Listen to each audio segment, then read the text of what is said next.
Talk about Ozaline. Okay. This is what we do. Okay. What we do. Oh my God, you guys! Totally out of time. How is it already 7:45? We were very intense in our pre-show this morning, you guys. Lots of stuff to talk about. None of which had anything to do with the show.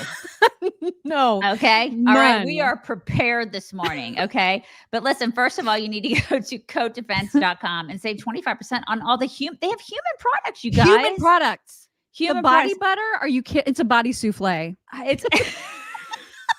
It is a body souffle. And you can save 25% on all travel size items for all your critters. But they have human products, you guys. Use code CHICKSMIS at checkout.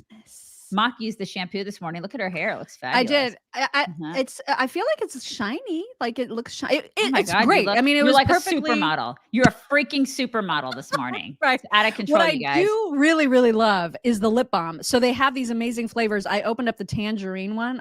Oh my God. It smells like orange starbursts. It's got, I just want to eat it. So I don't know that it's don't do like, it. I don't know, eat it. But man, I feel like really if you ate it, nothing would happen because it's all natural stuff. Well, that's true. That's a good point. Yeah. But yeah, people need to stock up. We were really busy this morning. Okay. Also, you guys need to make sure that you check out our website at chicksontheright.com and also chicksontheright.com/links for all of our socials. Sorry, I have a frog. Still dealing with the phlegm issues that we've got going on here. But we were very busy this morning in our pre-show talking about important things that we're going to bring you today. How did we even end up talking about the Indigo Girls? I have no idea. We're talking about consumed a lot of our talk this morning. Those sweet, sweet lesbian women who made just wonderful music. I really like them. Apparently, Mock is a huge fan of the Indigo Girls. I'm not a huge fan, but like there are a few songs I really love. She really likes the harmonies of the Indigo Girls, who we have long forgotten about. And then, of course, this is what we do during our pre-show, and we should be preparing for the show. She's like, let me Google them. So she's Googling. Like, whatever happened to them? Were they gay together? I had so many questions. And so apparently we found out that they have been best friends since like they were in elementary school. They were, yes, in fact, they were lesbians, but they weren't lesbians together. Right. I did not know this. I thought that they were a couple. They were not lesbians together. They, in fact, were not attracted to one another. They were like, ew, I don't like you. I like other women. So they were with other women. One of them had a daughter named Ozaline, or she has a daughter named Ozaline. And I said, continues to a very strange name, like Ozaline. I feel like that's something that you put on your knee when you skin it. Ozaline. Like you're like, God, I just fell down and like hurt my knee. Somebody get the Ozaline. That's what I told Mock. I just don't understand. This is what I was laughing at so hard. Right. What in the world is this? You guys, what is this? Somebody's calling me. What is this? Do you see that? Qua as chick. What? Yeah. What is that, Mary? What in the world? What is that? Yeah, what is that? What does the beginning of it say? It says, answer qua. That's making me really nervous, Mary. What in the world? Yeah, something. And that's on Messenger? Mm-hmm. Anyway, that's happening real time right now. Everybody's like, answer it. I'm not answering it. No, I'm not answering it. Anyway. All right. So it's been a fun morning. We'll have to figure out what that is after the show. Oh my God. Okay. Yeah, so I was dying when she was, because I was reading the Wikipedia and I was like, oh, like one of them lives in Atlanta and she's got this gay wife and together they have this daughter named Ozaline. So like, Ozaline sounds like an antibiotic. It is like it is. Why would you name your kid Ozaline? Why would you do that? It's different. It's for sure different. Unless you didn't like your child. What is up with the weird names? You know? Yeah. Nobody names their kid like Jennifer anymore. Right. That's true. It's a good name. It's a good solid name, Jennifer. If that person leaves you a message, report back because they won't. We're gonna like dive into that when we get off. Yeah, because that had our name. Yeah, it did. Like it had our name, and that's I'm a little concerned about that. That's weird. You guys probably heard about the big fire that happened on the I-10 in LA, which is like 300,000 people use that to commute to work every single day. And now there's a big chunk of it that's unavailable indefinitely because underneath one of the overpasses, there was a bunch of homeless people and they're like encampments or whatever. And they caused a fire. And the fire like has completely compromised the structural integrity of this road, which is a huge, big, fat problem. And so do not let anybody like Gavin Newsom or somebody like that try to say, oh, look at all this fire caused by climate change. No, it's caused because California cannot get their shit together when it comes to homeless people and just filth around the city. Unless, of course, President Xi's coming to town. Maybe President Xi should like declare a pit stop in LA and then they'll figure out how to deal with their roads there. But I love how they have the barricades up, like they have the fences up. It's like walls work, you guys. They totally work, man. It's the greatest. Oh my gosh. It was, that was quite a disaster. And then also Trump's eldest sister, I think he just had the one sister. If I'm not mistaken. I could be wrong about that. But I don't know. His eldest sister, Marianne, died yesterday at the age of 86. She was a former federal judge. And I don't know if they're tight or not. I don't know. Yeah. Two sisters? Either. Oh, Ginger says two sisters. Okay. So he had two sisters and a brother then. Is that right? Right. Only 4? Okay. So... yeah. Okay. Oh, Jennifer is here, my college friend. She says it's great to have a name Jennifer, only to have your college friend call you Splink. That's what I called her. You called her Splink? I love it. Here. Hi, Splink. Jennifer is way better than Splink. What's wrong with you, Mom? Well, because her I don't know if she wants me to say her last name, so I won't. But it was related to the word Splink, and I don't know how it morphed, but it just did. And it's a cute nickname. Hi, Splink. Before I forget again, I know yesterday by the time we got to talks, I had forgotten to recognize 2 people who sent us super stickers. So I grabbed them to make sure that we could recognize them this morning. Alexandra. I know folks say, oh, they're just cleaning up. Oh my God. Gavin. Gavin tried to just roll all over you, girl. You girls are getting like lambasted by Gavin. Sorry. I know. Alexandra and Alexandra sent a super sticker because we were talking about that scammer that we showed in talks. And so she had commented at the time, I have a Google Pixel and they screen all of my calls for security, that's a nice little feature right there. That is very nice. And then Stephanie Mum joined us probably right towards the end of our live. And she said 2 lives in the same week. I'm on a roll. Love you, chicks. So she's probably not here yet because I'm guessing that she's on the West Coast. But hopefully when she watches this back later, she'll see that we did, in fact, recognize her as well. Hello, Stephanie. But you got the little teaser.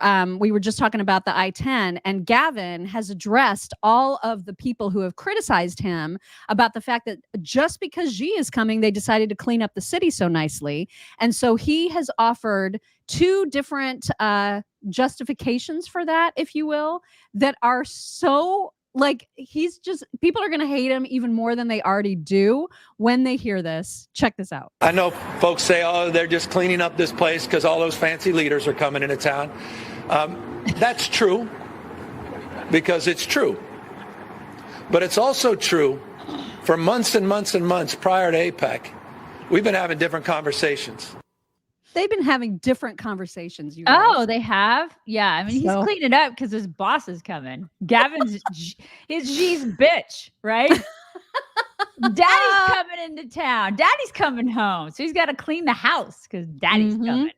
That's what it is. And it's true because it's true. Yeah, it's true because it's true, you guys. It's all true. Doesn't that make you feel better if you live in San Fran? He doesn't care about you. He just cares about his daddy. His daddy's coming.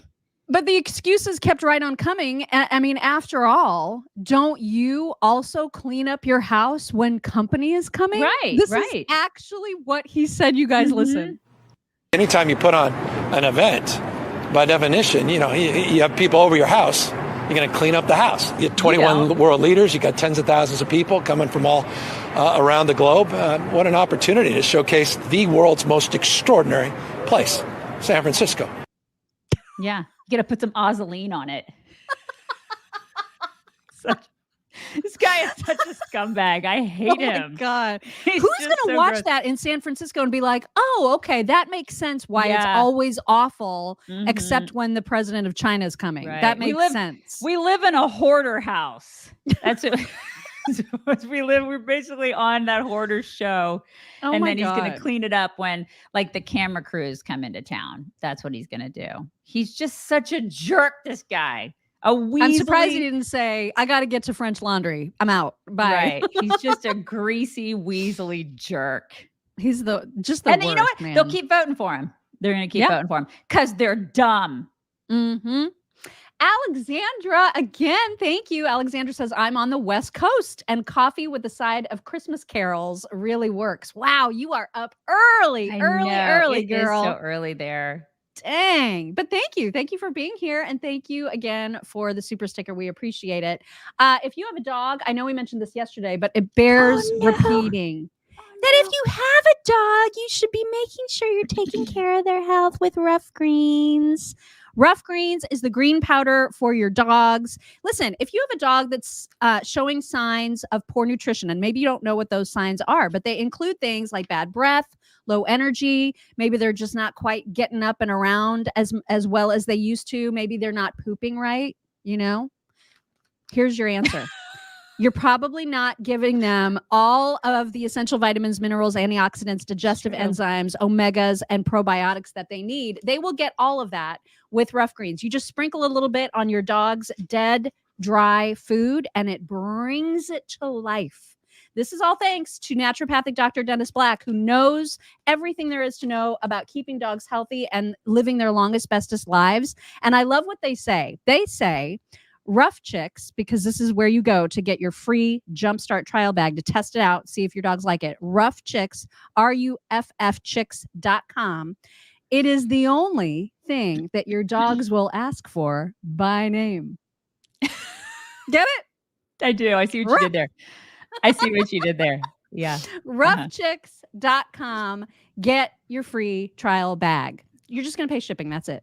Easy peasy. Easy peasy. People are asking where Gavin put all the homeless people. And we decided yesterday that he took them to the train station. That's where I hope that's not true, because that just means that they're on their way to God knows where else. Well, it's if you watch Yellowstone, you know that the train station means he took them to the train station. Oh, that's a whole other thing. What right? is it's it? Like taking them to the farm. Oh, okay. I don't watch that show, so I don't know the reference. We don't know where it goes to exactly. The train station, right? Okay. Mm-hmm. They just disappeared. Right. Poof, they're gone. Poof, magic. Right. Another thing that's happening, and we mentioned this, I think, last week, that David Axelrod, who is a Democrat advisor, and he was a senior policy advisor for Barack Obama. He's never been a huge fan of Biden. I mean, there's a lot of people now saying David Axelrod has always said mean things about Biden. But as of late, he's been the one that on the Democrat side to be very outspoken about the fact that that Joe Biden is old and probably too old to run again. And maybe he needs to step back and for the good of the country, let somebody else be the leader of the Democrat Party. And so, for example, here is what David Axelrod recently tweeted just a week or so ago. He said, the POTUS is justly proud of his accomplishments. Trump is a dangerous, unhinged demagogue whose brazen disdain for the rules, norms, laws, and institutions or democracy should be disqualifying. But the stakes of miscalculation here are too dramatic to ignore. Only Joe Biden can make this decision. If he continues to run, he will be the nominee of the Democratic Party. What he needs to decide is whether that's wise, whether it's in his best interest or the country's. Dun, dun, dun. And then what did Joe Biden call him? And then Joe Biden heard that news and promptly called him an ick-pray.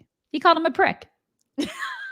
Did we get we get in trouble for that? Do we get in trouble? I don't know. I don't think we get in trouble. It's so I loved watching everybody dance around this last night on national television. I don't think they can say it on TV for sure. Which is so funny to me. They're like, it's a word that rhymes with brick. And they can say, like, if they said, if you got pricked by a needle, that would be fine. I know. You know what I mean? I know. It's like, it's a word that rhymes with brick and starts with P. And I'm like, this, okay. All right. It's just so dumb, but okay. They could just use Pig Latin. I don't know why they don't bother with it.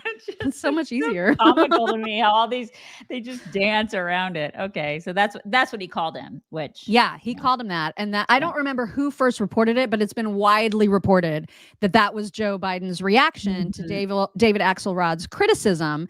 And so David Axelrod was asked then by a news show to respond to being called an ick-pray. And here's what he said. The president called you a word that, because we are live in London, I am not allowed to say on television, but it starts with a P and ends with K. Your response? Well, he wouldn't be the first, I guess, in my many years in politics. Listen, I understand he was irritated because I raised concerns that many, many Democrats had. And again, my feeling is either get out or get going.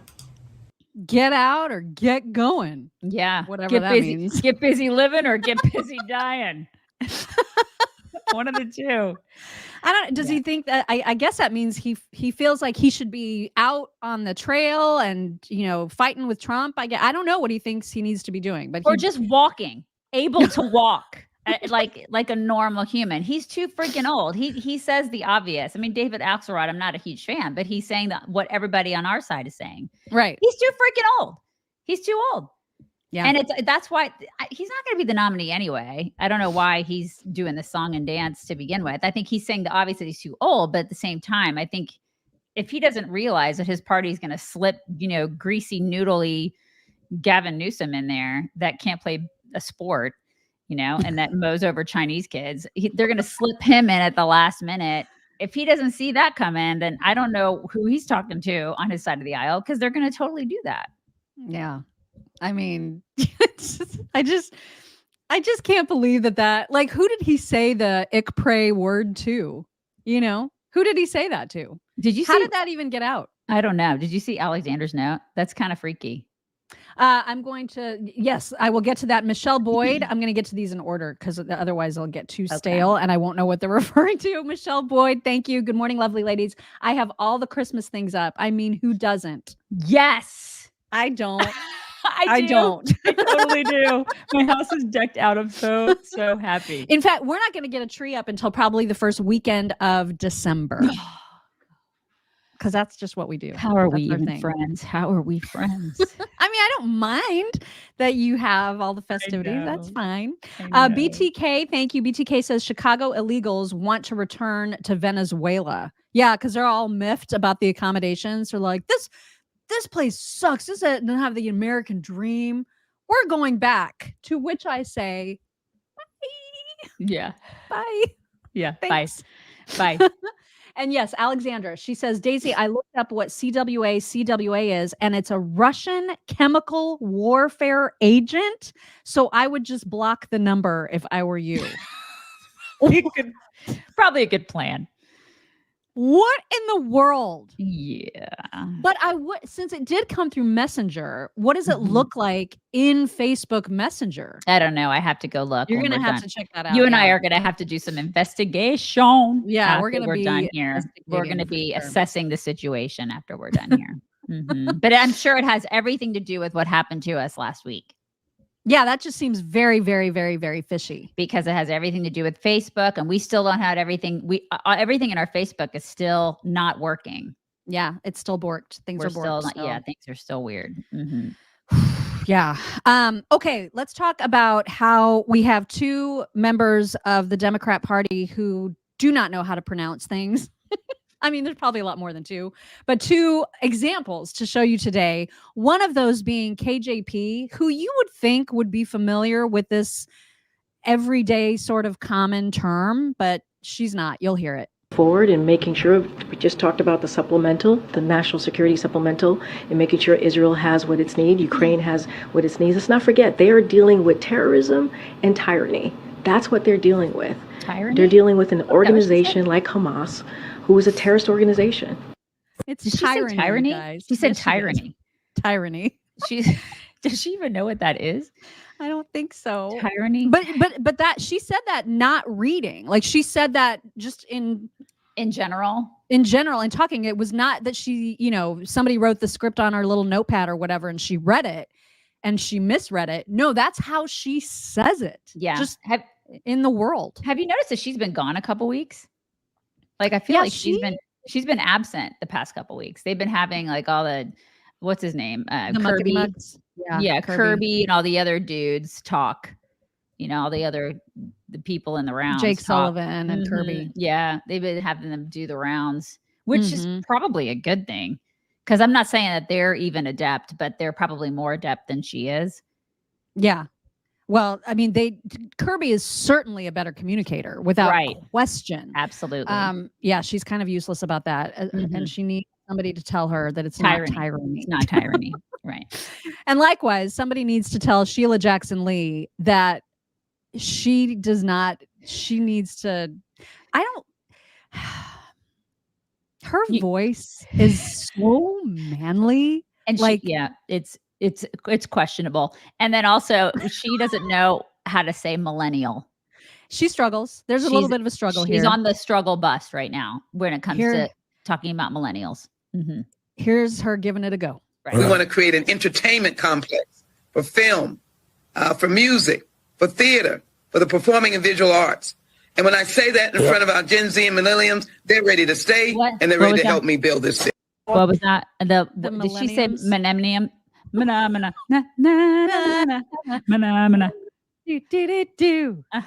That's what that was. That's what that was. And then she's gonna start screaming at them like obscenities. I want her to do that to Al Sharpton. Just have him start bleeping it out like bleep, bleep, bleep, all the like obscenities. That would be great. Oh, she is awful. John Newbaum, thank you. John says, if only Xi was visiting the border, Biden would close it and Kamala would visit it. That would be fantastic, wouldn't it? That would be great. The carjacking and car theft and just crime in general in DC is getting so out of control that it is even directly impacting members of the Biden family. Here's Peter Ducey to tell you all about it. About Secret Service opening fire to protect President Biden's granddaughter. Peter? Yes, the carjacking and car stealing problem in Washington, D.C. has now extended to somebody with Secret Service protection. At 11:58 p.m. last night in Georgetown, which is about a mile and a half from where we're standing right now, Secret Service officers who are assigned to protect Naomi Biden, that's President Biden's granddaughter, Hunter Biden's daughter, opened fire at 3 people who were trying to steal one of the Secret Service vehicles. We don't know exactly what kind of a car this was, but according to the Secret Service, who just sent us a statement, Secret Service agents encountered possibly 3 individuals breaking a window on a parked and unoccupied government vehicle. During the encounter, a federal agent discharged a service weapon, and it is believed no one was struck. The offenders immediately fled the scene in a red vehicle, and a regional lookout was issued to supporting units. That means that somebody tried to steal a Secret Service car from the agents that were protecting the president's granddaughter, and they got away. They're still out there this morning. Back to you. Okay, so question. Okay, so why were they shooting at a vacant car, like a vacant SUV? Because if somebody was trying to steal, no one was in that car. She wasn't in it. It was just a vacant car, from what I heard. And if they were shooting at the car and not the people trying to carjack, right? But even so, like you don't like if I shot at a car, like if I were just able to shoot first and ask questions later, I'd be in trouble. Like it must be nice to be like the king's men, right? I mean, I'm not allowed to do that. So, no, you can't. Right, I can't do that. And they're all that side of the aisle, and Biden is all about, oh my God, ban assault weapons, and you can't just do that. You can't go around shooting things and shooting people. And his men, his armed men are just going out doing that willy-nilly, just shooting up. You can't just. You're not allowed to do that.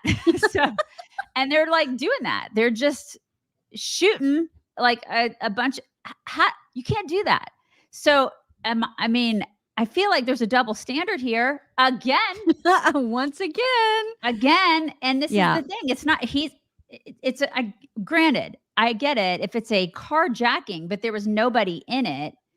And so I'm not saying that they should have been allowed to steal the car, but I mean, it was just a little odd that they're, shooting at these people when it's a little, am I the only one that thinks that's odd? I just can't believe they got away. Well, I mean, there may be like wounded people walking around for all we know. There could be, I don't know, or dead people from that. We don't know. I mean, it could be that one of those bullets struck one of those assailants, perhaps. We don't know. How do we know? All we know is that they got away in a red car. Okay, great. That's helpful. Yeah. I mean, and then on top of that, when it hits this close to home, you would think at some point, maybe Biden would be like, you know what? I should probably do something about the crime. Exactly. That was going to be my next point, is that crime is so bad in DC and elsewhere that you think that he and Democrats would get a freaking clue as to Biden's America is not working. No, it's not working at all. People are becoming so brazen just about the crimes that they commit, and not even crimes all the time, but just their behavior in public to other people in public is just unbelievably brazen. And there's a great example. Senator Coons takes the train apparently, and he was riding in the quiet car. So quiet car on this Amtrak is just like what you would think it is. You're not supposed to have conversation. It is for quiet time, for people who want to read, who want to work, who do not want to be disturbed. Some dude sat across from Coons on this train to specifically harass him as a journalist about Gaza and Hamas and Israel and the whole thing. And Senator Coons, I thought, did an okay job at first, just telling this guy, look, this is inappropriate. You're disturbing not just me, but everyone else in this car. If you're a journalist, this is not how you interview somebody.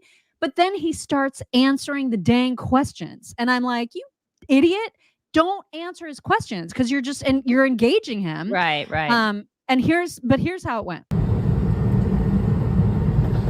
Senator, I'm sorry to put you on the spot, but when I call for a ceasefire in Gaza, I'm a journalist, my name's Aaron Mate. When I call for a ceasefire in Gaza, you have 4,600 children killed. 46.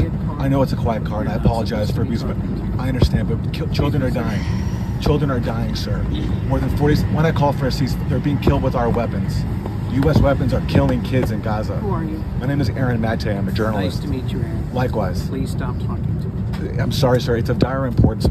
More than 11,000 civilians, as we're talking, being killed. I'm a journalist for the Gray Zone.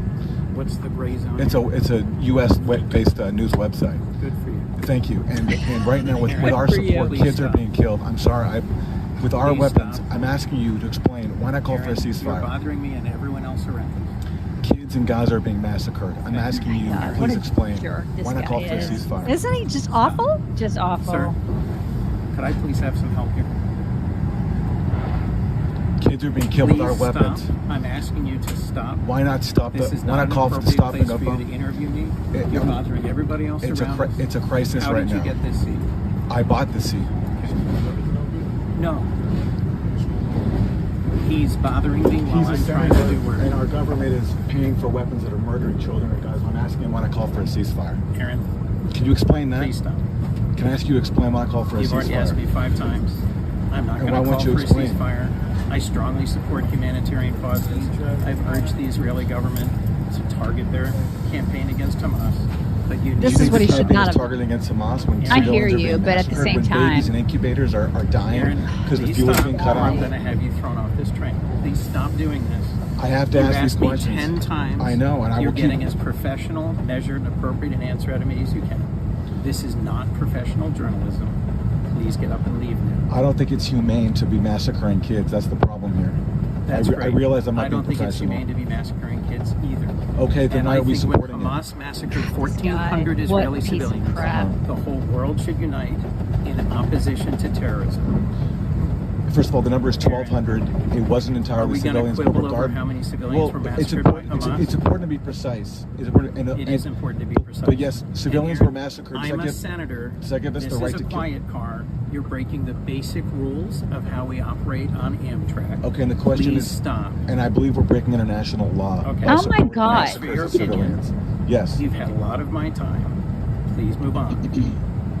I'd be like, I'm going to punch you in the face Why if you not don't get at out of least my call for a you don't get out of my ceasefire? personal space.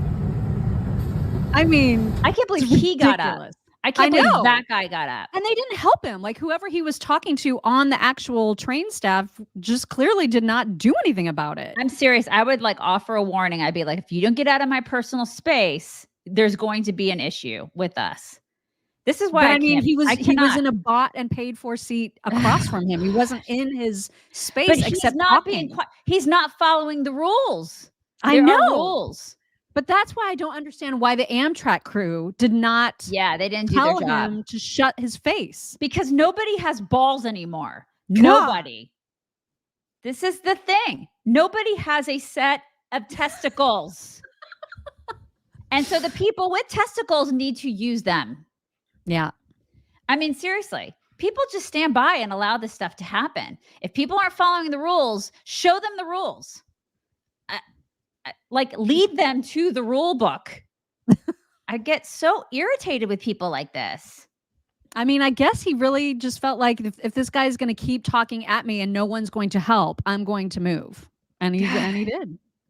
I mean, the only thing I criticize Coons for in that is that he started to engage him on the topic, and he shouldn't have. He should have not given him an ounce of anything in response to his questions, except for you're being a rude idiot. And that's it. And you don't deserve any answer from me because of the way that you're pursuing this conversation. You know what I mean? I swear. I just could not. I am not civil in those cases, which is why I could never be in office. I just couldn't do it. I could not be civil with that person. I would just, my blood boils just watching that stuff. I know. Because what it is he is antagonizing. He's backing somebody into a corner. If you back me into a corner, I'm going to get really angry with you. And I'm going to come out swinging. And people will get mad at me for saying that. People will say, that's not nice. That's not okay. You shouldn't engage like that. You put me in a corner, it's not going to end well. It's not. You guys, reminder, please, if you have not yet, there's a great thing happening at our friends at Birch Gold. So please, if you haven't yet, text the word chicks to 989898. You're going to receive not only the free information kit that we've told you about. Birch Gold does such a great job providing education and information about why adding precious metals to your financial portfolio might be a great idea. But also texting the word chicks to 989898 will allow you to claim your eligibility before Black Friday. Do this before Black Friday to receive free gold bars on your qualified purchase. So for example, the exact offer, and I want to make sure I tell it to you right, when you open a gold IRA, whether it's a brand new account or whether you're transferring another existing IRA or part of another existing IRA over, for every 10 grand you spend by December 22nd, Birch Gold will send you a free gold bar. So there's an opportunity here to get several gold bars, depending on how much you invest. So again, text the word chicks to 989898. This will get you all squared away with your information kit and allow you to claim that eligibility. If we had another government shutdown, I can almost guarantee that the answer to the shutdown will be more spending, and that devalues the dollar. So you want to protect yourself and have as much diversity in your portfolio as possible. Okay, let's move on to Vivek, because Vivek and Chris Cuomo, wow, did they ever have a spat on Chris Cuomo's show on News Nation the other night. And I'm going to show you that. But first, thank you to Curio23, who says the Secret Service have full automatic weapons in the vehicle and jackets, bulletproof vest, etc. Yeah, they absolutely do. And they clearly went into immediate action to use all of those things, apparently, to Daisy's point. Tracy Previte, I don't know if I'm saying that right, but thank you. She says CWA equals USA in Cyrillic or Russian. So that symbol, or that the W isn't actually a W. It's like a symbol. Really? Yeah. I'll show you her little thing. See how it's like it doesn't look like a W. It's like a. Okay. But that's so crazy that the return address said essentially USA chicks on the right. Uh-huh. What the hell? Yeah. I'm getting more and more freaked out. Me too. Yikes. Let me remove that and say thank you to Luke. Luke says, good morning, ladies and everyone. Yesterday's show was everything. I laughed hard and cried hard from the start, talking about how horrible Robbie's documentary was, to Ms. Amy Jo saying, it's time about Joe. It was my 44th. Your birthday? Love you all so much. Oh, it was your birthday? Happy birthday, Luke. Luke. You don't look a day over 34. He looks fine. You look good. Yep. Okay, so to this fight between Vivek and Chris Cuomo, I did not realize that Chris Cuomo was so anti-Vivek, but he makes it very obvious in this not at all professional encounter that he does not like Vivek at all. Here is part one of their exchange. People together when you just put together a tapestry of conspiracies. You know that I'm not pitching anything about Chris, Nikki Haley. what are you talking about? She won't even come on my show. There's no tapestry. She won't even come on my show. What are you talking about, Pepe? I'm sure she doesn't. Hold on a second. I let you put it out there, and now I get to finish smoking, and now I get to answer, which is, this is what the media is doing, is putting up Nikki Haley against me because they know I'm the real deal. Please. She hasn't even been on my show. I'm just watching you get slapped around by her, and I'm wondering what your strategy is. The fact of the matter is, Chris, my strategy is calling out the mainstream media like I did to Kristen Welker at the start of that debate. I asked her about the Trump-Russia collusion hoax, told her to look the audience in the eye and apologize to them. Just like I'll tell you, you're part of the mainstream media despite pretending like you're not. Look the audience in the eye and tell them how you covered for your brother for all that happened. I'm part of the mainstream media. Hey, listen. And you play the same games that the rest of the mainstream media does. You don't want to take care of your family? You're doing it tonight. That's fine. You have been covering for your brother. You have been playing a game. You were kicked off there on CNN. Of course I help my brother. Of course I do. And you know what? That's been journalistic standards that have now been failed, not just by you, but by every member of the broken political media. So yes, it is going to take an outsider to call it out. And you want to look everyone in the media is responsible for covering for my brother? See what I'm saying? 90%. You miss 90% of the media is colluding with respect to pushing one answer Vivek, on the American public for the origin of COVID-19, which is what? To the Hunter Biden laptop story, what to now which people they decide they want to put up as their puppets what to take on Donald Trump. What does any of that have to do? The fact of the matter. Look, Vivek, you can talk a lot. What it has to do with it is that mainstream media is setting the terms of the actual debates in this country. Okay? You can talk a lot, but not necessarily be... I mean, Vivek had points, and he wouldn't let him talk. You could hear him, yeah. Yeah, he just would. And Chris Cuomo will not shut his yapper. God, that guy. How can anybody watch his show and listen to him? Why did he even bother having him on if he wasn't going to let him complete a sentence? I know. You know? Can you imagine being married to that guy? God, he's insufferable. Oh my God, I cannot. We do have a little bit of a part two, not quite as long, but it continued. Saying anything that's worthwhile. You would know a lot about that, Chris. Question. I've been listening to you, and I think that you're a good example of that. Nikki Haley keeps kicking your ass in these debates. Why according to the left-wing media, pick someone else? Chris, give me a freaking break. You turn on social media, you understand. People should watch that debate. I went to New Hampshire. People were laughing at the idea of the mainstream media's coverage of the New York Times columnists and people like you who belong there with one narrative because you have some identity politic vision of what you think a leader of this country should look like. Nikki Haley when in fact is the my grassroots Trojan of this horse? Country understand. Well, the fact of the matter is you guys have made a career out of deciding that the America First agenda is not the future of this country. Kick that out of the Republican Party.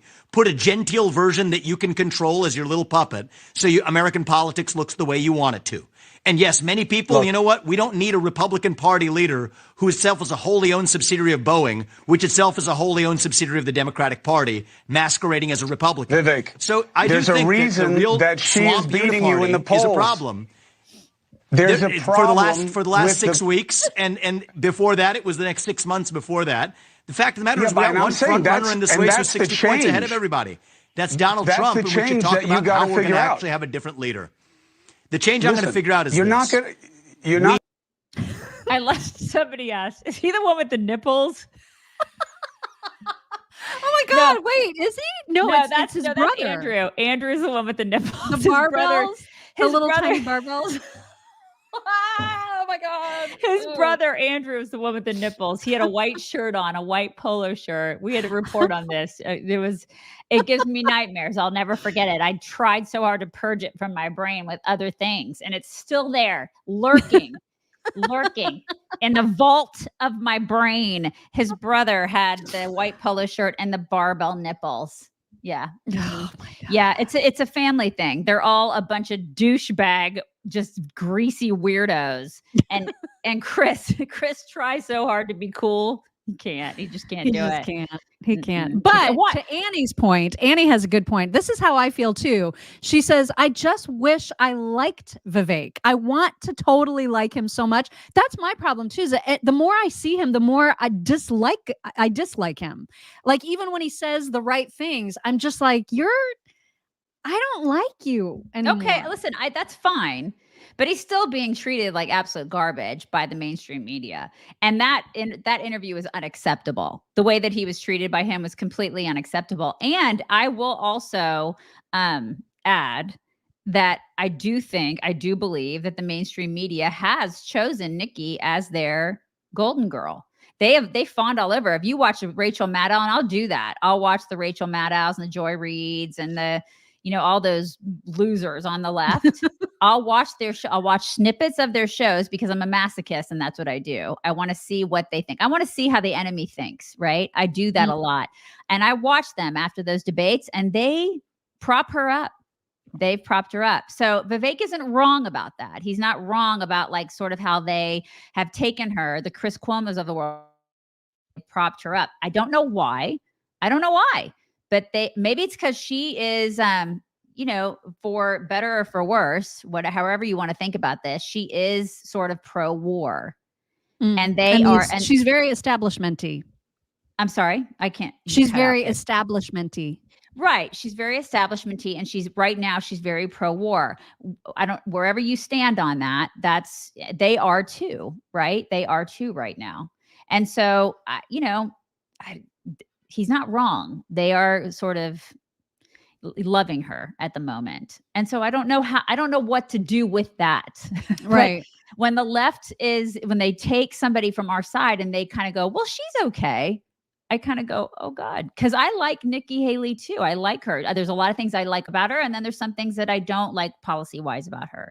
But when they take one of our people and they're like, oh, she's fine. She's great. I kind of go, uh-oh. What is that? What are they do? What are they doing? What are they doing? Yeah, then you kind of have to take pause a little bit. If she becomes the darling of the left, what does that say about her and the left and all the policies? What does that say about her policies? What is that? What are they doing? Why are they doing that? Why are they propping one person up so much? Why? Yeah. Well, I don't know for those of us like me, like Annie, who are struggling with just the likability factor with Vivek. I don't think at the next debate you can expect to like him any better because he's already predicting, which by the way, he's made already the debate stage for December. I can't remember the date of it, December 6th or 8th or whenever the next one is with Megyn Kelly. He's already made that stage and he is promising to deliver more of the same. He was on with Charles Payne and that's exactly what he was talking about. Vivek, there's always these sort of elaborate systems on how to decide on who's going to make the debate stage. How confident are you feeling that you'll be in this fourth debate? We've already qualified, and I will be there, and I will be similarly unrestrained as I was in the last debate as well. That's what our base is hungry for. They want the truth. They don't want professional politicians with talking points. So, yes, I've qualified. I'll be there, and I don't think that we're going to disappoint people by hiding behind some shell. I'm going to be pretty open, and that's what people are hungry for. So you've mentioned Iowa. He's going to be unrestrained. Similarly unrestrained, he said. I think he's going to be Trump's running mate. Really? Why does he want that? Is it just so he can be in line for the next go in 4 years? Well, what does Vivek want it? Yeah. No, I just think why wouldn't you want to be vice president? It's kind of like what you were talking about yesterday. It's a sweet gig if you can get it. Well, for me, because president sounds like a lot of work. Yeah, VP is a sweet gig. Yeah, it lines you up for all sorts of things. Even if you don't become president, my God, think about that you're set. You are set for life if you get that gig. So I mean, he's already set for life, though. Yeah, that's why I never understand like the super rich people wanting to do that. Still, though, from a political perspective, you're pretty set. You're pretty set. And then if he does, I guess if he does a good job, he's on track to, I guess he could become president if he feels like he could become president. I just don't think he and Trump will actually get along. I think Vivek is way too strong of a personality. Does Trump get along with anybody? I mean, let's face it. He gets along with the people that just go along with him. That's why I don't think Vivek will. Like his two sons, that's it. Those are the only two people that I've seen him really get along with. For long term. And Kid Rock. That's it. And Kid Rock's Tucker. And Kid Rock's not going to be VP. And regardless, we're probably going to get to that. Regardless of what people think, Tucker is not going to be his VP. Oh, I don't care what anybody says. Charlie Kirk and all these people are now like, it needs to be, Tucker needs to be on the ticket, and that'll be like a lot. Tucker is never going to do that. No. There's no way. No way. No it's ridiculous. way. And people keep talking about this whole Tucker Trump ticket. No. Stop not it. happening. Bo Mama 8, thank you very much. She says, I liked Vivek in the beginning, but now he just reminds me of a vacuum salesman bucking for VP. Yeah, I mean, even if that's true, that he is like trying to be VP, I see him lasting for about 2 months before he is in Trump's face, disagreeing with him about something and them not getting along at all. Like, I just don't see them. I don't see that happening. Tim Scott, I can see. Kristi Noem, I can see. But somebody is, I don't know, man. Vivek, I just don't see it. Because he's combative. Combative. Yeah, exactly. Mm-hmm. That's the right word. That's exactly the right word. He's combative, and he's also just super smart. He has his own ideas. Right. And he's kind of an individualist. And he's an entrepreneur on his own. It's like, if you get a Kristi Noem or something like that, they're used to going along to get along. Yeah. And that's exactly right. Yeah. Super excited for fans of Healthy Cell. And I know there's a lot of you out there who are fans of Healthy Cell and use different products of Healthy Cell. And for those of you who are unfamiliar with Healthy Cell puts together these amazing packets of delicious tasting goo in as a way to get your vitamins and supplements, whatever vitamins and supplements are important to you. So for example, I take a daily, which everybody should. The Bioactive multivitamin is great. The Vegan Essentials multivitamin has a little bit of extra B12, also great. You might take their REM sleep concoction to help you sleep. It's got all these really super relaxing, sleep inducing, but all like natural ways of helping you sleep. Then we've told you about the Healthy Skin, Hair, and Nails. I take the hair, skin, and nails. Yep. And it's helping. It's totally helped. My nail, I haven't had to, usually by the time they get super long, I will cut them because one has broken. You know what I mean? I'll cut them all down, but they are not breaking. Like they're tough as nails. Which is a weird thing to say about your nails, because normally these kinds of nails aren't tough, but they are tough as like actual nails. And now Healthy Cell has a new product. This is for people. It's called Calm Mood. And it is not something you can take at any time. It does not put you to sleep. It's not like calming in that sense. This, I'm going to tell you about how they describe it, because I was like, oh, damn, this is so, so cool. It's a gel supplement that has a blend of ingredients to help stress relief. And so what it does is it supports relaxation and a calm mood. So here's the things that it includes. It has mood supporting ingredients like ashwagandha. It has L-theanine, GABA, 5-HTP, saffron, magnesium, B vitamins, and vitamin D. And it's a super yummy berry flavor. So if you are stressed out, this is what you take. Ashwagandha will lower your cortisol. Just so everybody knows. That's really, the really stress hormone, you guys. Mm-hmm, right. So you want all the ashwagandha, and you want it in this concoction specifically, because one of the great things about Healthy Cell is that because of its gel consistently, it absorbs in your body 165% better than any tablet, pill, capsule. And you would need this many pills, tablets, and capsules to equal what's in one gel pack, which also tastes delicious. You don't have to like struggle getting it down. It actually tastes good. So this is what you want to do. You want to go to healthycell.com/chicks and use code chicks. That'll get you your 20% off your first order. Try Calm Mood, add it to your repertoire of supplements from Healthy Cell. You're going to love it. All right. Now I kind of have like just a big fat mishmash of interesting stories for you that have nothing to do with each other, but that I schmooshed all together. And we're going to kick it off with Jessica Tarlov. Jessica Tarlov apparently has finally noticed that there's a problem with migration. And illegal migrants specifically. And she thinks it's making her look bad. Oh my God. So this clip. Anyway, here is part of what Jessica Tarlov said. Also, what's happening is they're looking at previous generations who came, who were able to get jobs here. And a lot of that was because there were much less of them, right? It's just too many people that are coming in. There are jobs that are available. Americans are kind-hearted people who want to employ folks, who want to work hard, who want to go out and get a social security number and pay taxes. But when there are hundreds of thousands, it's really hard to get that done. And this is on Joe Biden. You said last week that Brandon Johnson, the mayor of Chicago, went down to the White House and he didn't get near what he asked for. And this is a federal problem that's becoming a state and local problem. And that's on the federal government to make sure that there's enough housing for this. But migrants are also pushing homeless people out of these shelters and getting those opportunities. And it needs to start with the Biden administration on down to fix it. Why is it so hard? I know. And like that whole, if you watch the whole thing, like it's a very long clip because she starts talking about how, it's people like me. It just makes me look bad. All of it makes me look bad. It's me.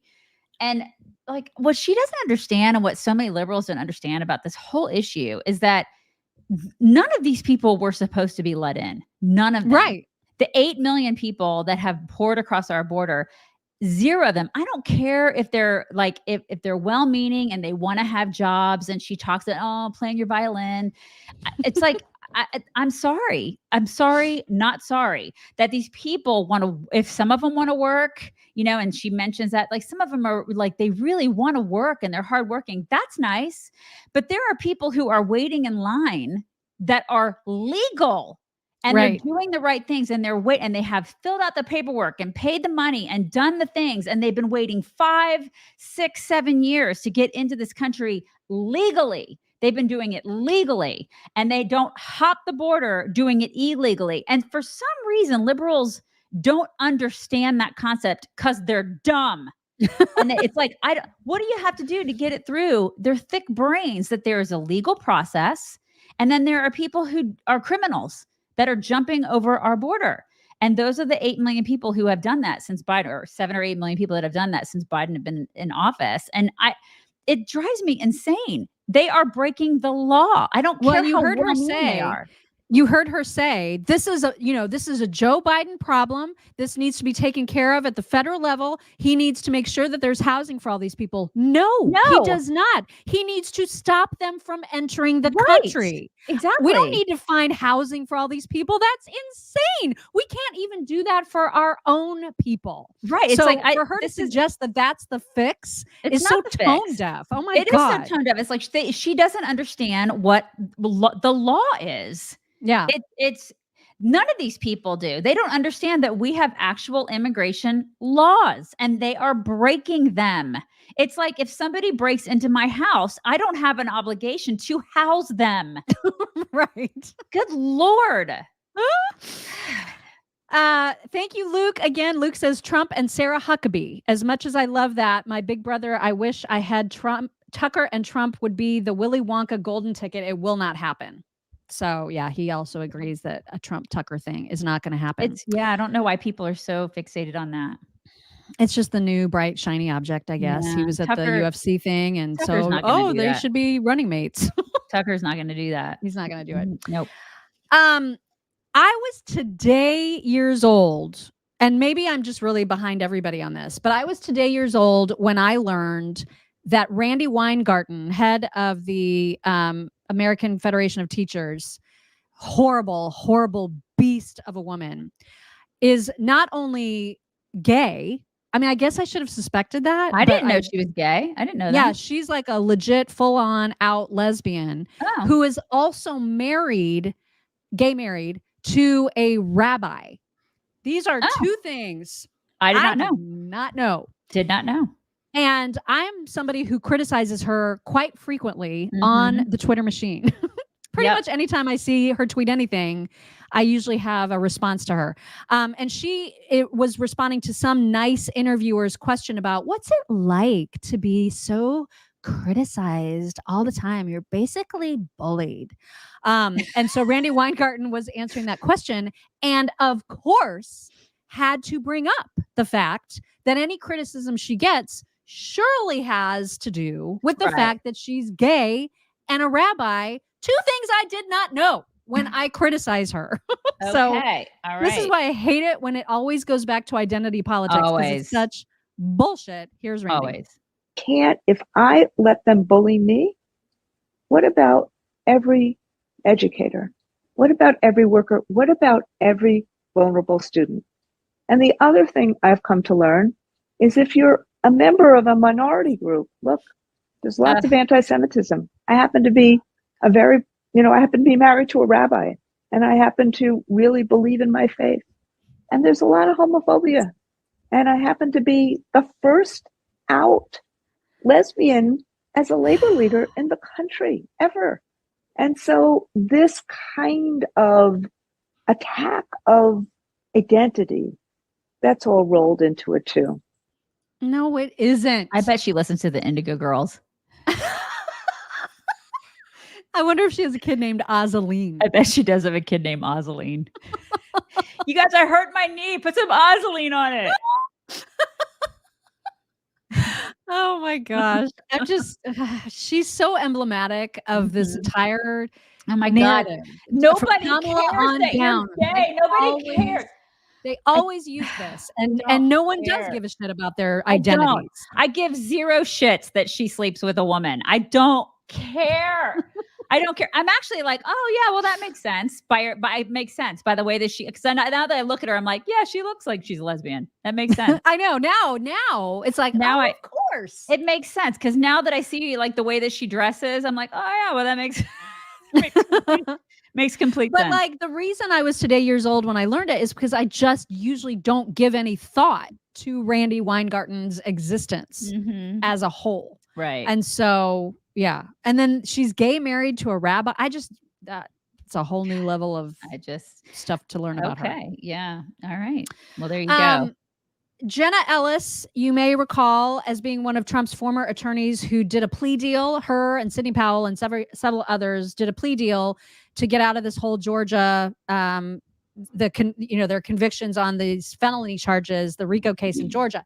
And now there are starting to be some interviews of her depositions that she's agreed to give in return for that plea deal. Some of the tapes of the depositions are coming out. And so in this particular clip, she is implicating Dan Scavino, who I guess used to be Trump's social media manager, and then he was like a campaign advisor. And so here's part of her testimony. The conversation was around December 19th of 2020 at the White House Christmas party. And I emphasized to him, I thought that the claims and the ability to challenge the election results was essentially over, because he said to me in a kind of excited tone, well, we don't care and we're not going to leave. And I said, what do you mean? And he said, well, the boss, meaning President Trump, and everyone understood the boss, that's what we all called him. He said the boss is not going to leave under any circumstances. We are just going to stay in power. And I said to him, well, it doesn't quite work that way, you realize. And he said, we don't care. How are you doing? That's what Jenna's saying. Sidney Powell also, I don't have tape of her discussion, but there's a big expose, I guess, on ABC News. If you want to read it on abcnews.com, they talked about not only Jenna Ellis's testimony, but Sidney Powell's. And Sidney Powell's, I think, is less helpful to I mean, she's not saying anything that's particularly hurtful or helpful to Donald Trump, except that she genuinely believed that if she were allowed to pursue some of like the getting a hold of the election machines, that she would ultimately be able to prove that there was fraud. Jenna's testimony is being looked at in a couple different ways. Some people are like, how dare she? She's a traitor. And I can't believe she's like ratting on Trump this way. And other people are saying, if that's all she has, is there really a case? Right. Like, you know what I mean? So somebody said that they're going to not leave. Does that really prove anything? Is there any direct tie to Trump necessarily, a first person connection? I don't know. But this is making news right now. It's basically hearsay.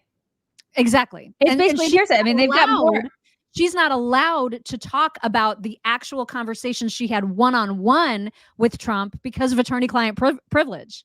So she can't even use any of that. Like they can't ask her that because it's privileged information. She can only talk about, being a third party to some conversations or conversations like that. Meantime, we have like actual checks that go back and forth in the Biden family. And they're like, that's not enough evidence to do anything to the Bidens. And I'm like, what? And I swear our justice system, I mean, it's so unbelievably biased. It's crazy what we're seeing happening in this country. It's bananas. Absolutely bananas. Mm-hmm. Speaking of bananas, the Ivies, you guys don't look at the Ivies to send your kids to school there. They are lost. They are completely lost. If this Columbia University chick is any example of how insane the kids are at universities, she's not just a poster ripper. She's a lunatic, like a bona fide lunatic. Just listen to her screeching at this guy. Today. I'm awful because you're here. This is defamation. This is libel. And you are responsible for all of this waste of money, energy, resources, and my education. Being brown does not equal being anti-Semitic. Being against Israel does not equal being anti-Semitic. Did we ever say that? Well, half these people are just brown. Does that mean they're anti-Semitic? I didn't pick the ethnicity of the signers. You need to get the hell out of here, because this is evil. It's evil. It's evil. Yeah, it is. Guess what? I gotta cover it up. Just like I did the day before this, the day before that. What color does the skin have to be of someone that I can call an anti-Semite? Can I call white people anti-Semitic, but not brown people? You can, if they did something. Who's responsible for the terrorist acts that occurred in Israel? Who's responsible? That's what I'm talking about. I'm asking, who's responsible? I'm talking about you being on campus when you shouldn't be. Is Hamas responsible, or is Israel responsible? Here to talk about. Fun fact, I told you already. Jeez. My God. They all look quadruple boosted. Is it just me? It's probably, I don't know. Maybe they just look that way. Holy cow. That is unhinged. Some, craziness right there. Their parents must be really proud. They probably are. They probably have psycho parents. They have to be. I mean, can you imagine your kid? I mean, my God. First of all, take off the masks. Right? What is Losers, wrong with you? Cowards. Exactly. What are you masking up for? You're outside. First of all, why is that on your face? Is there something going around? I don't understand. Why is that on your face right now? It just goes though. It goes so well. You're an who they are idiot. as people. God. Susan T, thank you. Susan says, morning chicks, been listening 4 years with my coworkers. Miss them all as we work from home permanently now, but still laugh with you every day. Oh, thanks, Susan. Appreciate that. And thank you to Aaron Powers. Aaron says, for the record, us lesbians all listen to the Indigo Girls, but we're not all identity obsessed fools. I promise. Love you, chicks, but I don't love you. That is. I feel attacked that you don't gay love me. That is so funny. I love it. Oh my gosh, Aaron, that's fantastic. That is great. Got to show a clip of the Piers Morgan program where he had the super socialist psycho parliament member Jeremy Corbyn on to talk about the Israel Hamas conflict. And he wanted Jeremy to simply admit that Hamas is a terrorist organization. Very simple question. Do you think Hamas is a terrorist organization. The pains that Jeremy Corbyn takes to not answer that are just off the chart. Are they a terror group? Everybody knows what they are. Are they a terror group? Look, Piers, can you say it? Piers, can we have a discussion? Can you say it? Can we have a discussion? Can you call them a terror group? Jeremy? Can we have a discussion? Can you call them a terror group? Is it possible to have a rational discussion? Are you prepared to call Hamas a terror group? Is it possible to have a rational discussion with you? Is it possible? Come on, answer that question. You can't, can you? You answer it. No, it's my show. You answer my question. Are Hamas a terror group? Listen, Are they a terror group? Piers, can I speak? Answer the question. Can I speak? Are they a terror group? Piers, no, then, no. If you let me speak, are they a terror group? If you'll let me speak, I'll say something. Go on then.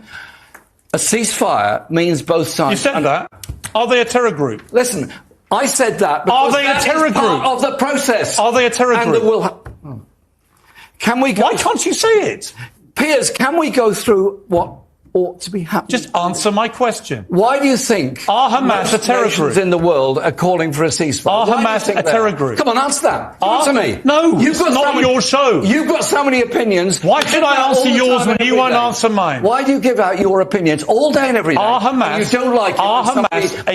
Are Hamas a terror group? You won't do yes it. or no? You won't like it when somebody pushes back on you.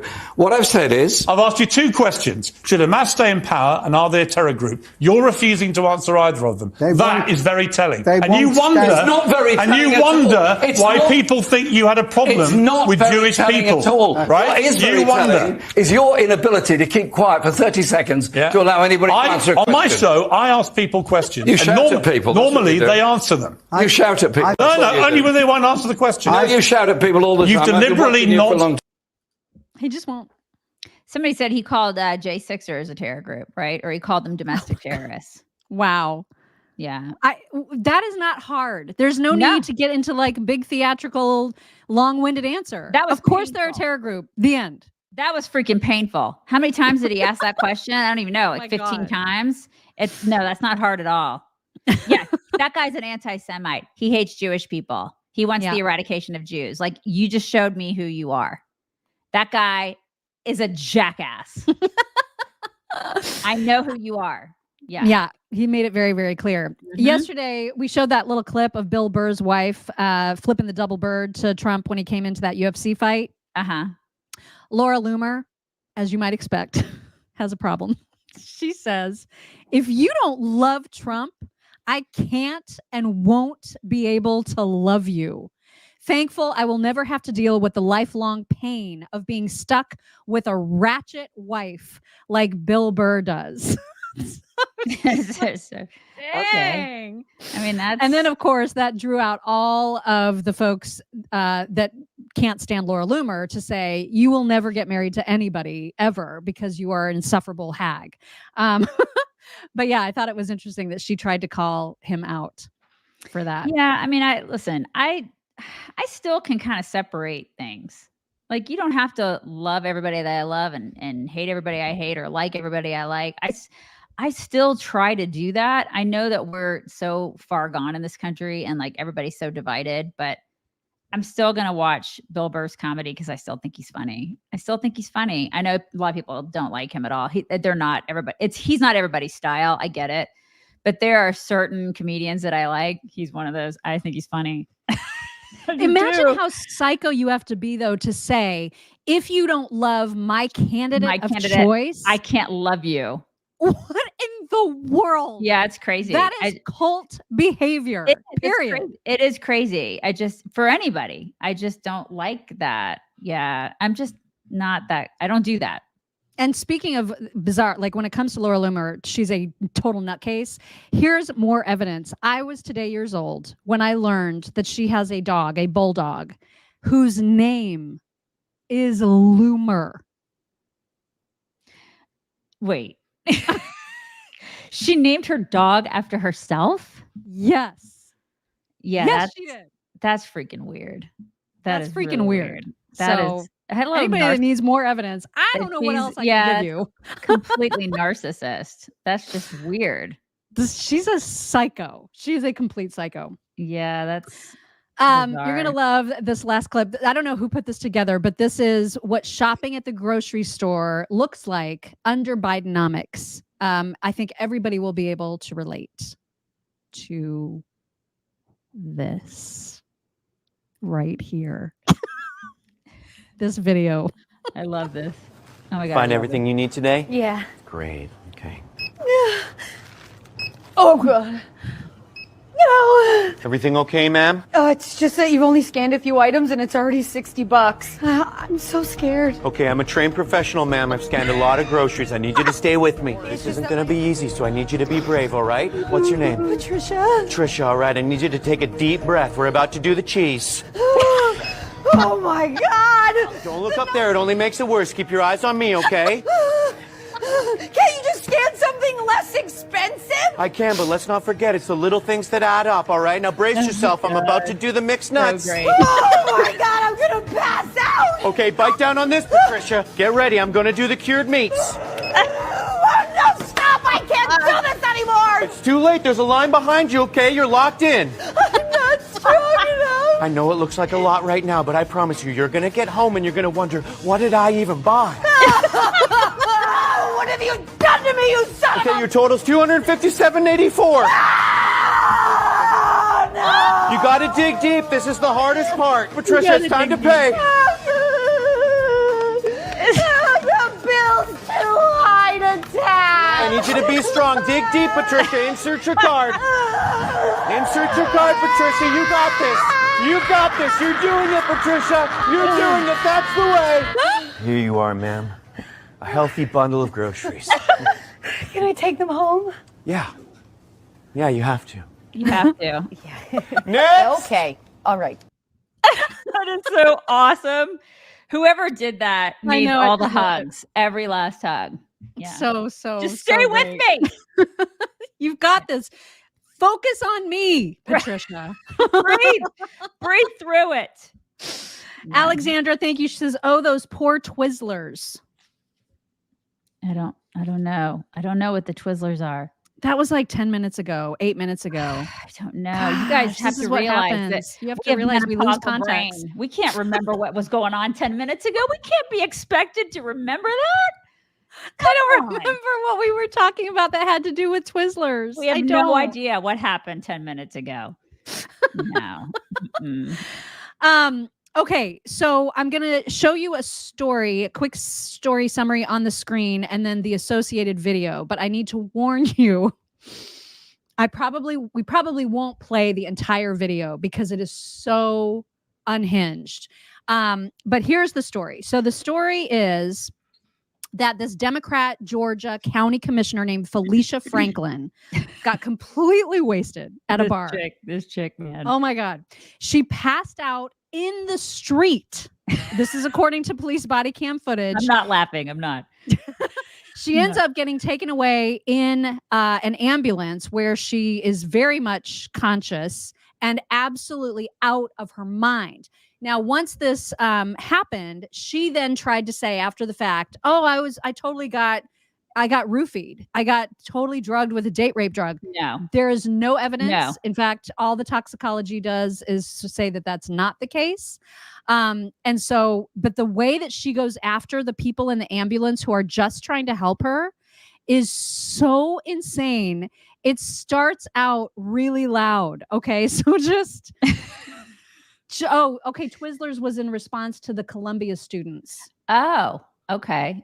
All right. Wait, but then somebody else says it looked like Twizzlers that the grocery store guy was telling her to bite down on the Twizzlers. Okay. So I don't know. Okay. I don't know. But anyway, just prepare yourselves for the wild animal screams that you are going to hear from this Georgia County Commissioner who has been removed from her position. Brace yourself.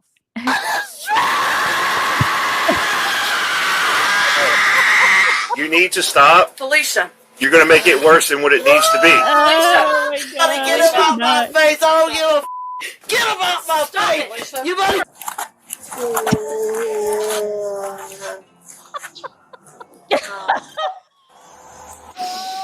I cannot. She also had marijuana in her system. Oh, a little marijuana too. Get him out the truck. Get your hands off of him. You get him out of the truck. Get him out of the truck. long as nothing Okay, I'm is... right here. I'm right here. I'm not going anywhere. What happened? She's spitting up. She's throwing up. Hey, don't leave it. I'm not leaving you. I'm not going anywhere. You but... No, she's not. He's not making it worse. He's trying. We're all trying to help, lady. Felicia. Anyway, it goes Bye, on. Felicia. Bye, Felicia. Okay, so these are your public servants, everyone. This is who is representing you. The beginning scream, that was my favorite. It was like, first off, this is why our country is just a big pile of, like, a big dumpster fire right now. It's because of what you just witnessed. That's why everybody's like, why is our country a big shithole right now? Well, there you go. This right is there. who we elect. Exhibit A, everybody. And also I'd like to ask you, have you ever been that drunk? I don't think so. I've never screamed at anybody in anger. I'm a very happy drunk. That's the thing. It's like, I've seen you drunk. You've seen me drunk. We've had some drunk nights together. There's been no scream. There's no screaming. There's no, I mean, like, the only To be fair, we've not mixed it with marijuana though. Like, I don't know what that does together. So I don't. But usually I don't people have who do that, because you and I don't do that. We don't smoke pot. But if I would imagine if you do that, you would be sleep. Calmer? You would be calm. You wouldn't be screaming at people and angry. I mean, I just can't imagine. Yeah, Mock is a huggy drunk. Yeah, she is. How did somebody know that? Somebody out there have you guys seen me? Gee, I wonder, like, why people would know that. Yeah, but I mean, it's like, there's no she is just rabid. Oh my gosh, she's an animal. She is an animal. I mean, screaming like she's been trapped. I thought alcohol was a depressant, not a stimulant. Oh man. Good Lord Almighty. Yeah. Shelly, thank you. Shelly says, by the way, I'm a total rebel. Love y'all. I use all the hearts and all the colors. And she did. See? I love it. Oh, and there's Alexandra with the Twizzler comment. She said, I was referring to the college students. Twizzlers are people without a spine. Oh, like wet noodles. Yeah, they're like the wind socks. They're wet noodles. Yeah. The wind socks. Yeah. Okay. That makes all kinds of sense now. Thank you for clarifying that. Remember that funny little skit, the guy that I played last week, I think, the guy that was saying he was like playing both sides of a card game of how Israel can win the war. Remember? Yes. He's back. He's back with a new game.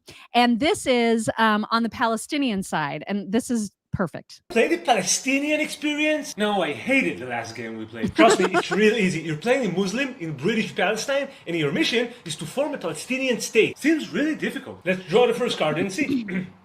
The UN gives you a Palestinian state. It's right where you live right now, and it's the same size as the Jewish state. If you accept, you win the game. No, let's start a huge war against the Jews. You serious? Yeah, I don't want them living next to me. Let's kill as much as we can. Okay. You lose the war and some of the territories the UN gave you. Do you wish to stay in the Jewish state and gain full citizenship, or go live in no man's land with limited rights? I don't want to live with Jews. Refugee it is. Do you want to form a peaceful society? No, I want to try terror. Right. Well, after decades of bloodshed, Israel has granted you autonomy in the West Bank and Gaza, and even gave you weapons to form independent security forces. Cool, thanks. Do you use the opportunity to form an organized society? No, I want to give this terror thing another chance. I see. Wow, Israel has offered you a Palestinian state in 90% of the West Bank, all of Gaza, and some other territories. If you accept, you win the game. No thanks. What the? Never mind. Israel was sick of you killing Jews in Gaza, so they withdrew from them completely and left you all the advanced facilities and agriculture infrastructure they built there. Do you want? I want to use it to build rockets! You're making this game so much harder. Also, I want to elect Hamas to rule over me. Hamas, the terrorist organization who swore to destroy Israel and kill all Jews. That's the one. Wow. For some reason, Israel once again offered you a state in all the West Bank plus other territories. Nope. If you accept, you win the game. No way, Moses. Once again, Israel offered you... You know what? Let's move on to the next card. Good call. Hamas is planning a massive attack against Israel. Do you try to stop them? Yeah, I want to join in. What? I want to join in. Why? I heard the Israelis are having a huge party someplace really close, so I want to rape a Jewish girl, kill her, throw her in the back of a pickup truck, then take her to Gaza so that all my friends could spit on her semi-naked corpse while another friend films everything so we have something to show our grandkids. You kill 1,500 Israelis and kidnap 240. Nice! The Israelis are now absolutely furious and they retaliate big time. They are so aggressive. Anyway, take this. Are you playing the victim card? Yep. Okay. You get tons of likes on TikTok, but you lose the game. I can't believe the Israelis didn't let me win. You might say, the Jews made me lose. Nice. It's all of it's so accurate. All of it. He's so good. He's really I gotta good. get his name because I I keep know. seeing it float around Twitter, and then I grab it, and then I forget. Yep. He'd be But a he's good phenomenal. one to talk to. He's really good. All right, it's time for a Daisy dollop of delight. You know what? I am not an Uber person, you guys. I don't really like Uber. I'm kind of afraid of taking Ubers. It's probably because of what we do and how I've just been so like head on a swivel girl, and I'm paranoid to like drive in anybody else's car. So I don't take Ubers a lot unless I'm with my husband. And then in that case, I'll take an Uber. But even Mock and I don't really do Ubers when we travel. I've never been in an Uber in my entire life. We just don't do that. But I thought this was a pretty neat little thing that I saw yesterday, and it warmed my heart. And I love this this whole exchange. I wanted you guys to see it. Thanks, James. Enjoy yourself, buddy. Nice meeting you, buddy. Me too. Take care, buddy. You know what? You look after yourself. I will. Okay. It's raining. It's raining. You're a champion. The door's right there. Thanks, bud. Au revoir. Au revoir.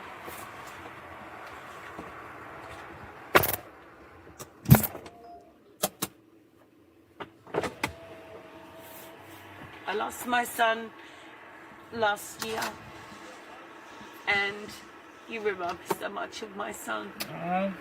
So you take care. Do you want a hug? No, I do. Yeah, let me hop out. Let me hop out. No, I need a hug. Oh. You take care. Yeah, I will. The world will take you wherever you want to go. Oh, that's so sweet. See you later.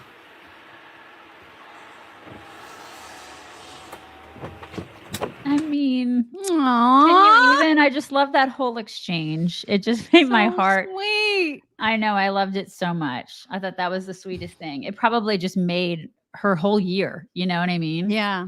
She probably sat in the back and she was like, this kid is just like my boy. Anyways, that warmed my heart.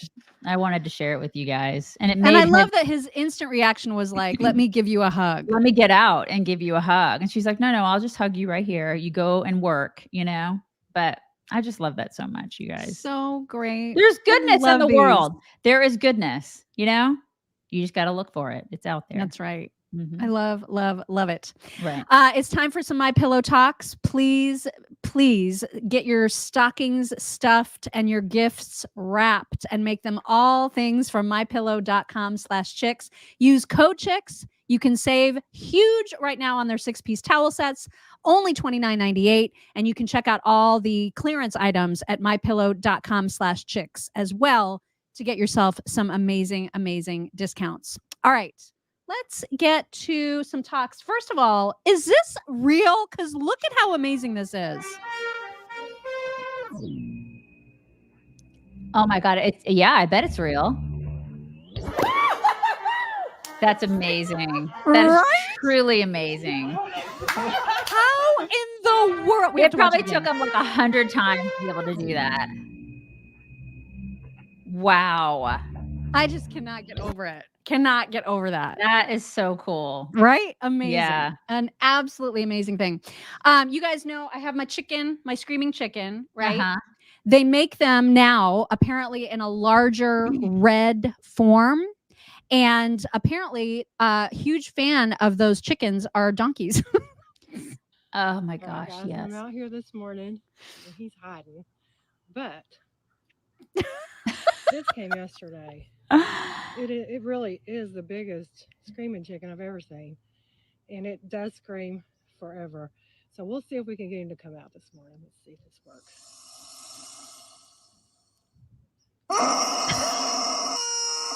Oh my God, I gotta try this with my cows.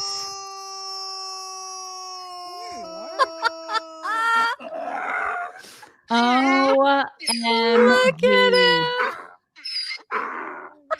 He's got another chicken in the yard. Look. Oh, I love him. Wow. You are excited this morning. He's so snorgly. I just love him. Okay? Anyway, donkeys love the screaming chickens. I FYI. want to see if my cows, because I've tried the big giant balls with my cows, no interest. But maybe a chicken would make. What about a balloon? Like, do you think they would play with balloons? They're a little freaked out by it. They're a little freaked out by the giant balls. Yeah, they don't, because horses will play with those. And I thought, well, I'm going to get one for Gunnar and Linus and see if they'll play. And they're like, no interest. But the chicken thing. Yeah, I mean, I tried. I mean, I had these like army green sneakers. I had my army green sneakers on the other day, and Linus tried to eat them while I had them on, and so I was like, "That's not working." So, I mean, I fear that if I get them a toy that is edible, like something they can ingest, I don't want them to ingest anything. But I will see if they'll play with the chicken. I'll try that and see. Do you ever play them music? Because I know that they like music. music. Yeah. They love like David Bowie. They love all the 80s stuff. I mean, I may just be thinking that they do, but I really feel like they do. They're 80s. You should try some Robbie Williams. I feel like they would really enjoy Robbie Williams. We'll think about that, Mom. We'll think about I want you to look at the ears on this dog. They're the best ears on a dog ever. The answer is no. I don't care. The answer is no. You already got 2. You don't tell me. I don't know. You already got 2 of them. No, you don't get endless treats. I love that dog. You don't. You don't. I get in trouble. You get sick. Go sit down. Sit down. So fantastic. Yeah, I don't care. Fantastic dog. I love that dog. Mm-hmm. So great. Did I tell you guys that we're probably going to get another dog after New Year's? I don't think you did. Yeah. I mean, we're probably going to get another dog after New Year's. Are you going to get another Dane? No. I don't want another Dane. I know that's weird, but I don't want another Dane. We're thinking about like a blue heelerish, or I want like a Catahoula leopard, or just some sort of that sort of a mix. And we want to rescue something that is so playful that I can just shove in front of Coda. Because you need to take the heat off yourself. It's really not even me. I need to take the heat off of Astrid. Because Astrid is sort of like a menopausal woman, and she just doesn't have time for that. You know, she's just done. And so we need some sort of playmate for Coda. And so we're thinking about doing that after the new year, because we're traveling, you know, at the end of the year, and I just want to wait until after that. And so we're thinking about all that. Yeah. That is so fun. I don't know if it's fun. We're just a little crazy. Yeah. Speaking of dogs and their hilarious ears, Basset hounds, of course, have the longest, droopiest ears of all. Sweet. Love Bassets. And this one in particular likes to chew on his own ear. Oh my God. You got your ear in your mouth. Drop your ear. Drop it. Drop your ear. Don't chew on it. Don't chew on your ear. No. They are so precious. You don't want me to take it away? Can I have your ear? Take it away. Lincoln, don't eat your ear. Give me it. They are just adorable. They're so fun. I have Basset hounds growing up. They are just so precious, and they're not as dumb as people think. They aren't dumb. I've never thought they were dumb. People think they're dumb and dopey, and they're not. They're so precious. They're not dopey. They're droopy. That's so different. Sweet. Okay, last one. And that is when there's a dog having the time of its life and it doesn't want to leave, this dog will resist. I'm not wanting to go home. I don't want to go. I don't want to. I don't want to go. I don't want to go. That's like Mock at the beach. I don't want to go. I want to go home. Oh my God. Look at how mad he is. He does I don't not want to go. Leave. Just stay with Nona. No, come on now. Don't want to go. Go home. Don't want to go home. No. He's so cute. I don't want to. Please don't make me. No. I'm getting fresh. No. The greatest. He's so mad. So cute. Anyway, those are your talks for today. Those are really good talks. That was a good one. Good talks. Good doggy talks. Good doggy talks. Okay, we're bringing it in. I'll see if Astrid wants to give everybody a flap. She was unflaptacular yesterday. Yeah, she was flapless. Very unflapular. She was. She was. Let me see if I can get her. Hold on. Okay, I'm going to embiggen. We'll get ready. Get ready for the onslaught. She didn't even show her face yesterday, so hopefully we at least get to see her. Unflapular yesterday. You gonna come give Mama a flap? Come on, come here. Oh, there she is. There she is. There it is. There's the flap. There's the flappy doodles. Everybody's so happy for our flaps. It's so good. You did that right on command. That was so good. I'm so proud of you. Okay, everybody have a great Tuesday, and we will talk to you tomorrow. Bye. Bye, everybody. Good job.